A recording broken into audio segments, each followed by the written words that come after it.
ఏంటండి జీవితంలో ఓడిపోయాను అని బాధపడుతున్నారా? నిజంగా గెలిచిన వారికంటే కూడా ఓడిపోయిన వాళ్ళే లక్కీ పర్సన్స్ అండి. నిజంగా అదృష్టవంతులు నా దృష్టిలో అయితే.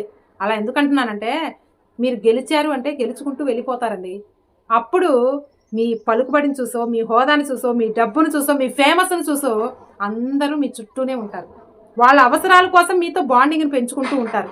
అలా నువ్వు గెలుస్తూ ఉంటే నీతో ఉన్న వాళ్ళని నువ్వు గుర్తించలేవు. ఎవరు మంచివాళ్ళో, ఎవరు చెడ్డవాళ్ళో, ఎవరు నటిస్తున్నారు. అదే మీరు ఒక్కసారి ఓడిపోయి చూడండి. మీతో నిజాయితీగా ఉన్నవాళ్ళు ఎన్ని గంటలుంటున్నారు, ఎన్ని రోజులుంటున్నారు, ఎంతకాలం మీతో ఉంటున్నారు అనేవన్నీ కూడా బయటపడిపోతూ ఉంటాయి. ఓడిపోతేనే కదా నువ్వేంటో నీకు తెలుస్తుంది. నీ చుట్టూ ఉన్న వాళ్ళ యొక్క నిజ స్వరూపాలు కూడా బయటపడుతూ ఉంటాయి. గెలుపులో ఏముందండి? నటించే బంధాలు, నటనతో కూడినటువంటి మనుషులు, నమ్మక ద్రోహాలు ఇలాంటివే మీకు వెన్నుపోటు పొడవడానికి రెడీగా ఉంటారు మీ వెనకాల. అదే మీరు ఒక్కసారి ఓడిపోయి చూడండి.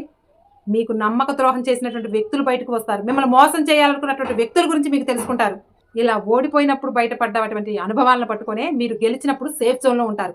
కాబట్టి మీరు ఓడిపోయారని అస్సలు బాధపడకండి. ఓడిపోయిన తర్వాత గెలిచే గెలుపులో మంచి కిక్ ఉంటుంది. రాజసం ఉంటుంది.